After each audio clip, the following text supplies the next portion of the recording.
Basic medium का question होगा तब। तो फिलहाल मुझे कहा गया है balance the following redox reaction by oxidation number method. तो आपको रेडॉक्स रिएक्शन दिया गया है यहाँ पर, सुनो मेरी बात। रेडॉक्स रिएक्शन है बच्चे लोग Cr2O7 plus Fe+2 gives Cr+3 plus Fe3+। बच्चे लोग अगर आपने इस रेडॉक्स रिएक्शन को देखा तो यहाँ पर ये सारे आयंस है और सारे के सारे ना एक्वियस स्टेट में है। कौन सी स्टेट में है? एक्वियस, मतलब ये आयंस जो है पानी में डिज़ोल्व करके तैयार हुए हैं। पानी का नाम है एक्वियस और एक्वियस को शॉर्टकट में AQ लिखते हैं। क्या लिखते हैं? AQ। तो जब मैं ऐसे ब्रैकेट में, इस ब्रैकेट का नाम है पैरेंथेसिस, इस ब्रैकेट का नाम क्या है? पैरेंथेसिस। जब मैं ऐसे AQ लिखूंगा तो समझ में आनी चाहिए बात कि यहाँ पर ये एक्वियस है, ये भी क्या है? फिर एक्वियस है, ये भी क्या है? एक्वियस है, ये भी कौन है? एक्वियस है। तो एक्वियस का मतलब है, तो सपोज मेरे पास वाटर है या फिर मेरे पास NaCl है। क्या है मेरे पास? NaCl। ये NaCl है मेरे पास। कौन नहीं जानता NaCl को? इस NaCl को अगर मैंने पानी में डिज़ोल्व कर दिया तो क्या हो जाएगा? Na plus and Cl- ions मिलेंगे। तो ये Na प्लस कहाँ पर मिला है? इसको लिखेंगे AQ। AQ मतलब एक्वियस, पानी में डिज़ोल्व करके तैयार जो होता है ना उसको एक्वियस बोलते हैं। तो Cl- भी पानी में डिज़ोल्व करके ही मिला है, तो दोनों AQ। वैसे ये AQ का मीनिंग है। बात क्लियर है सबके लिए? सबके लिए बात क्लियर है? तो ये AQ जो स्टेट होता है ना वो उसकी स्टेट होती है। जैसे कार्बन है तो कौन सी स्टेट में होता है? सॉलिड स्टेट में, तो हम यस लिखते हैं। ओके ना? तो सपोज मेरे पास यहाँ पर है कार्बन, तो हम यहाँ पे लिखेंगे यस। यस बोले तो सॉलिड स्टेट, तो उसकी स्टेट है वो। ठीक है, तो देखते हैं यहाँ पे। तो मैंने उसको एक्वियस का मीनिंग अभी बताया आपको कि AQ क्या होता है। ठीक है ना? हाँ, तो इसको डरना मत ये AQ को। मैंने जब पढ़ाया था तो पे AQ नहीं बताया था, तो हटा दूँ तो समझ लेना कि सारे क्या है? AQ है, एक्वियस स्टेट में है। तो मैं इनको हटा दे रहा हूँ अभी। ओके, हाँ, कन्फ्यूजन अवॉइड करने के लिए। अब देखो, इसको बैलेंस करना है, मतलब क्या करना है? सब लोग मेरी बात सुनो। इस रेडॉक्स रिएक्शन को बैलेंस करना है, मतलब क्या करना है? एरो के लेफ्ट साइड में जितने भी एटम्स है उतने ही एटम्स एरो की राइट साइड में होने चाहिए। ये बात क्लियर है? एटम्स मतलब कौन कौन? क्रोमियम है, ये Cr है। यहाँ ये क्रोमियम, Cr जो है ना ये क्रोमियम है, एंड Cr2 बोला गया मतलब 2 क्रोमियम है। ये O है मतलब ये ऑक्सीजन है। ये 7 बोला गया है तो 7 ऑक्सीजन है, और इनके हेड के ऊपर यहाँ पे -2 चार्ज है। क्लियर है सबको?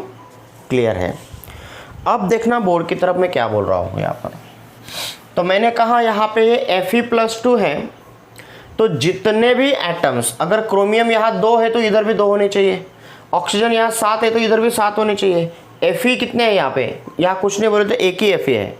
ये नहीं लेना, ये चार्ज है। हाँ, ये जो है ना हेड के ऊपर, किसी भी स्पेसिस के हेड के ऊपर +2 +3 -2 -1 जो भी कुछ है वो उसका चार्ज है। और जो सामने लिखा जाता है ना यहाँ पे, वो उतना स्टोइकोमेट्रिक कोएफिशिएंट है, मतलब वो उतने हैं। अगर मेरे पास यहाँ पर मैंने A+ लिखा ना, तो A के हेड के ऊपर +1 चार्ज है, और यहाँ कुछ नहीं बोले तो एक A है। यदि मैं इसको 2A+ बोलूँ ना तो ये 2 है, 2A+ है। अगर मैं यहाँ पे 3 बोलूँ ना तो ये 3A+ है। किसी ने बोला कि यहाँ पर पॉजिटिव चार्ज कितना है, तो +1 है ना भाई, ये +1 है बोलो तो यहाँ का पॉजिटिव चार्ज +1 है। यहाँ पर 2A+ बोला गया है तो ये 2 मल्टीप्लाई बाई यहाँ का चार्ज होता है, तो ये +2 चार्जेस है। इसके चार्जेस कैलकुलेट करने को बोला तो ये +3 चार्जेस है। यदि मेरे पास स्पेसिस इस प्रकार की है SO4 2-, बोला तो इसके चार्जेस कितने हैं, तो हेड के ऊपर जो भी नंबर होता है प्लस माइनस में वो उसका चार्ज होता है। तो यहाँ पर बोले तो यहाँ पर चार्ज है -2, लेकिन मैंने इसी SO4 2- को यहाँ पर 3 से मल्टीप्लाई कर दिया, तो ये 3 इसको मल्टीप्लाई हो जाएगा, ये -6 बन जाएगा। तो जब भी नंबर ऑफ चार्जेस फाइंड करने की बात होती है तो आपको यहाँ का जो नंबर होता है वो चार्जेस को मल्टीप्लाई करना होता है। क्लियर है? तो मैंने कहा तो बैलेंसिंग का मतलब होता क्या है, बैलेंसिंग का मतलब होता है इधर के जितने एटम्स है वह इधर होने चाहिए, यहाँ जितने चार्जेस हैं उतने ही चार्जेस इधर भी होने चाहिए। तो यह बैलेंस करने के लिए, यह रेडॉक्स रिएक्शन बैलेंस करने के लिए मेरे पास कुछ रूल्स हैं। इतना तो ध्यान में आ गया होगा ना, डोंट वरी। तो कुछ रूल्स है, उन रूल्स का हेल्प लेकर हम रेडॉक्स रिएक्शन को बैलेंस करेंगे। तो चलो यहाँ पर मैं इसको रफ कर रहा हूँ। कौन सा रेडॉक्स रिएक्शन बैलेंस करने को पूछा गया है आपको? ये वाला रेडॉक्स रिएक्शन आपको बैलेंस करने के लिए पूछा गया है। क्लियर है? तो इसका फर्स्ट स्टेप क्या है? तो इसका फर्स्ट स्टेप है बच्चे लोग, right the redox reaction as it is। redox reaction को as it is लिखना है। तो as it is लिखना है तो कैसे लिखेंगे हम बच्चों, ध्यान देने की कोशिश। तो as it is लिखना है तो as it is लिख देंगे, Cr2O7 2-, कुछ भी चेंज नहीं करना है, Fe+2 giving you Cr+3 plus Fe+3 लिख लिया मैंने, एज इट इज़ लिख लिया। क्लियर है? अभी स्टेप नंबर 1 क्लियर हो गया, पहला स्टेप क्लियर है। तो यहाँ लिख देंगे हम स्टेप पहला, गिवन रिएक्शन को एज इट इज़ लिखना है। ठीक है बच्चों? अब देखो सेकंड स्टेप क्या है। सेकंड स्टेप क्या बोल रहा है? स्टेप नंबर सेकंड वह यह बोल रहा है, step number second, balance the atoms except oxygen and hydrogen. दोनों साइड में ऐसे एटम्स आपको बैलेंस करने हैं, दोनों साइड में, जो ऑक्सीजन एंड हाइड्रोजन को छोड़ के है। तो भाई यहाँ पे ऑक्सीजन और हाइड्रोजन छोड़ के Cr2O7 में कौन है? यहाँ पर Cr दिख रहा है, क्रोमियम दिख रहा है, लेकिन क्रोमियम कितने हैं यहाँ पे? 2 है। करेक्ट है ना? तो बाकी O7 2- है। यहाँ Fe जो है वो +2 है, एक ही Fe है, ये चार्ज है उसका हेड पे। लेकिन यहाँ पे क्रोमियम कितने हैं? 2 है। क्या उसने क्या बोला? बैलेंस द एटम्स एक्सेप्ट मतलब छोड़ के। ऐसे एटम्स बैलेंस करने हैं जो ऑक्सीजन और हाइड्रोजन को छोड़ के वहाँ पर लिखे गए हैं। तो यहाँ पे क्रोमियम 2 है, लेकिन क्रोमियम सिर्फ 1 है, तो यहाँ 2 से मल्टीप्लाई कर देंगे, सो दैट 2 क्रोमियम बन जाएंगे। मैं चार्जेस की बात नहीं कर रहा हूँ, सिर्फ एटम्स की बात कर रहा हूँ मैं। लेकिन Fe यहाँ पर एक ही है, तो इधर भी Fe एक ही होना चाहिए। ये देखो Fe+3। क्लियर है? इतना क्लियर है कि नहीं है? चलो स्टेप तो 2 कंप्लीट हो गए। यहाँ पर कितनी स्टेप कंप्लीट हो गई बच्चों? 2 स्टेप कंप्लीटेड। चलो आगे चलते हैं। अभी स्टेप नंबर 3, मैं दोनों स्टेप को रफ कर रहा हूँ। यहाँ पर देख लीजिए, स्क्रीनशॉट ले लीजिए, दोनों को रफ कर रहा हूँ। स्टेप नंबर 3 लिख रहा हूँ मैं।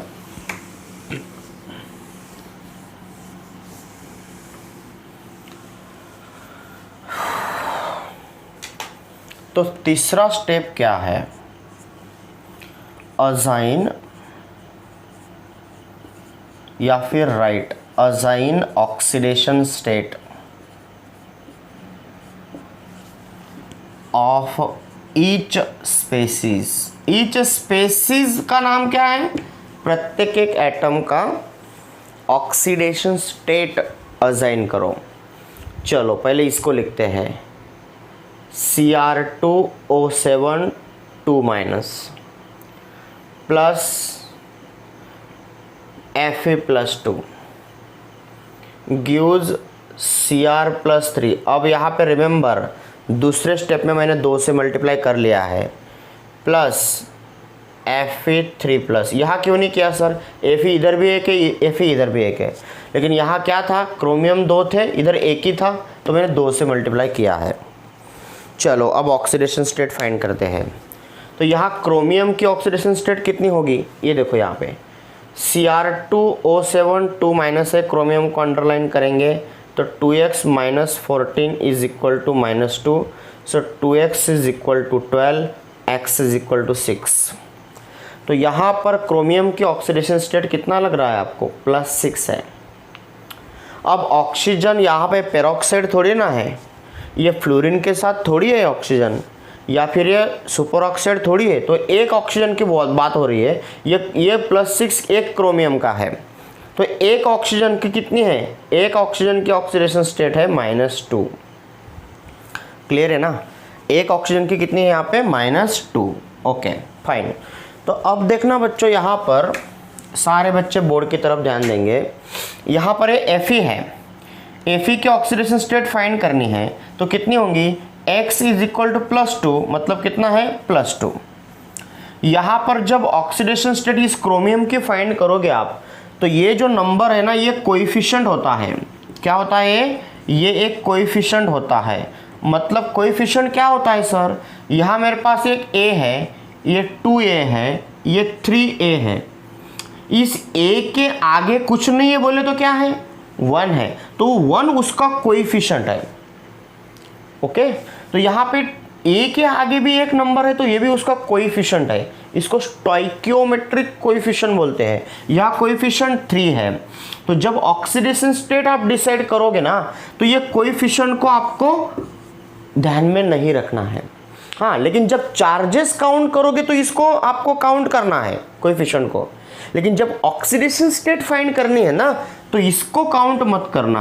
तो यहाँ पर ऑक्सीडेशन स्टेट सिर्फ क्रोमियम की है, तो ये है x इज इक्वल टू 3, तो इस क्रोमियम की ऑक्सीडेशन स्टेट बन गई +3।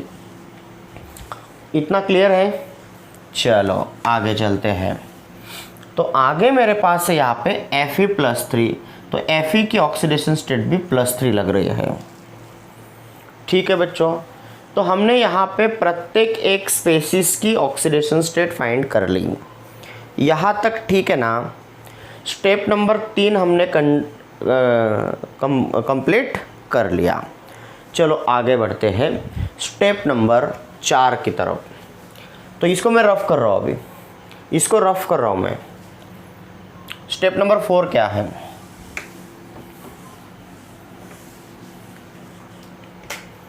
Assign oxidation and reduction reaction. Oxidation and reduction reaction को अजाइन करो या फिर आइडेंटिफाई करो। आइडेंटिफाई मतलब ओळखा की कोणती ऑक्सीडेशन होते हैं, कोणतं रिडक्शन होतं है। ही स्टेप नंबर कोणती है, 4th वन। तो पहले मेरे पास इक्वेशन क्या है, Cr2O7 2- प्लस यहाँ पर क्या है बच्चे लोग, Fe+2 गिविंग यू क्या है यहाँ पे 2Cr+3 प्लस ये क्या है यहाँ पे Fe+3। तो यहाँ पे क्रोमियम की ऑक्सीडेशन स्टेट कितनी है, +6। इधर क्रोमियम की कितनी कैलकुलेट करी हमने, +3। करेक्ट है ना। तो यहाँ पर 6 का कन्वर्जन 3 में हो रहा है भाई, मतलब ये तो रिडक्शन हो रहा है। रेड बोले तो ये क्या है, ये रिडक्शन हो रहा है। ओके, तो ऑक्सीडेशन स्टेट 6 से कितनी डिक्रीज हो रही है, 3 तक। तो कितना डिक्रीज हो रहा है, नेट डिक्रीज कितना है यहाँ पे, नेट डिक्रीज मतलब पूरा कितना डिक्रीज हो रहा है। तो 6 से लेकर 3 तक डिक्रीज हो रहा है एक क्रोमियम के लिए। ओके, देखते हैं यहाँ पे ये Fe+2 है, तो Fe+2 का कन्वर्जन हो रहा है Fe+3 में, तो ये तो ऑक्सीडेशन हो रहा है। क्या हो रहा है, ये ऑक्सीडेशन हो रहा है। ये देखो, तो ये रहा +6 to +3 रिडक्शन, +2 to +3 ऑक्सीडेशन। वही तो आइडेंटिफाई करने को पूछा था कि भाई आइडेंटिफाई करो ऑक्सीडेशन एंड रिडक्शन। चलो अब नेक्स्ट देखते हैं। नेक्स्ट मतलब फिफ्थ स्टेप क्या है, इसको मैं रफ कर रहा हूँ। फिफ्थ स्टेप क्या है,